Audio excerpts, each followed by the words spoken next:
ನಮಸ್ಕಾರ ಸ್ನೇಹಿತರೆ, ನೀವೆಲ್ಲರೂ ಡಿಮಾರ್ಟ್ ಎಂಬ ದೊಡ್ಡ ಮಾಲಲ್ಲಿ ಶಾಪಿಂಗ್ ಮಾಡಿಯೇ ಇರ್ತೀರಾ.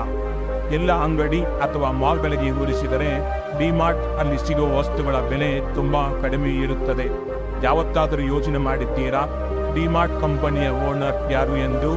ಇನ್ನೂ ಯಾರು ಈ ವಿಡಿಯೋಗೆ ಲೈಕ್ ಮಾಡಿಲ್ಲ, ಹೋಗಿ ಲೈಕ್ ಮಾಡಿ ಮತ್ತು ನಮ್ಮ ಚಾನೆಲ್ ಅನ್ನು ಸಬ್ಸ್ಕ್ರೈಬ್ ಮಾಡಿ. ಡಿಮಾರ್ಟ್ ಕಂಪನಿಯ ಓನರ್ ರಾಧಾಕಿಶನ್ ದಮಾನಿ. ಇವರ ಪೂರ್ಣ ಹೆಸರು ರಾಧಾಕಿಶನ್ ಶಿವಕಿಶನ್ ದಮಾನಿ. ಇವರನ್ನ ಚಿಲ್ಲರೆಯ ಧಣಿ ಎಂದು ಕರೆಯುತ್ತಾರೆ. ಇವರು ಜುಲೈ 12, 1955 ಜನಿಸಿದರು. ಇವರ ಹುಟ್ಟೂರು ಬಿಕಾನೇರ್, ಇದು ರಾಜಸ್ಥಾನ ರಾಜ್ಯದಲ್ಲಿದೆ. ರಾಧಾಕಿಶನ್ ದಮಾನಿ ಮುಂಬೈನ ಒಂದೇ ಕೋಣೆಯ ಅಪಾರ್ಟ್ಮೆಂಟ್ ಅಲ್ಲಿ ಮೈಶ್ವರಿ ಮಾರ್ವಾಡಿ ಹಿಂದೂ ಕುಟುಂಬದಲ್ಲಿ ಬೆಳೆದರು. ಇವರು ಮುಂಬೈನ ವಿಶ್ವವಿದ್ಯಾನಿಲಯದಲ್ಲಿ ವಾಣಿಜ್ಯಶಾಸ್ತ್ರವನ್ನು ಅಧ್ಯಯನ ಮಾಡಿದರು. ಆದರೆ ಒಂದೇ ವರ್ಷದಲ್ಲಿ ಓದುವುದನ್ನು ಕೈಬಿಟ್ಟರು. ಡೆಲಾ ಸ್ಟ್ರೀಟ್ನಲ್ಲಿ ಕೆಲಸ ಮಾಡುತ್ತಿದ್ದ ಅವರ ತಂದೆಯ ಮರಣದ ನಂತರ ಬಾರ್ ಬೇರಿಂಗ್ ವ್ಯವಹಾರವನ್ನು ತೊರೆದು ಷೇರು ಮಾರ್ಕೆಟ್ ಕಡೆಗೆ ಮುಖ ಮಾಡಿದರು.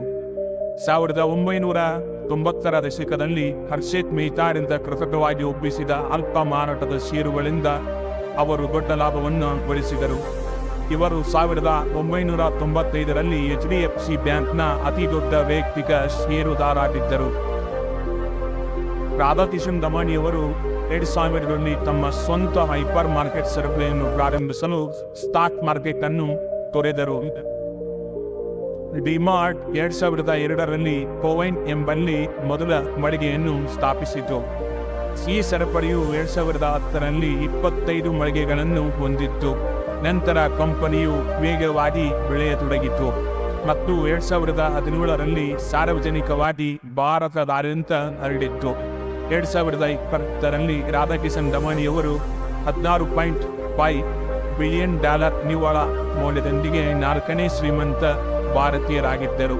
ಜಾಗತಿಕ ಬಿಲಿಯನರ್ ಪಟ್ಟಿಗಳಲ್ಲಿ 117ನೇ ಸ್ಥಾನ ಪಡೆದುಕೊಂಡಿದ್ದರು.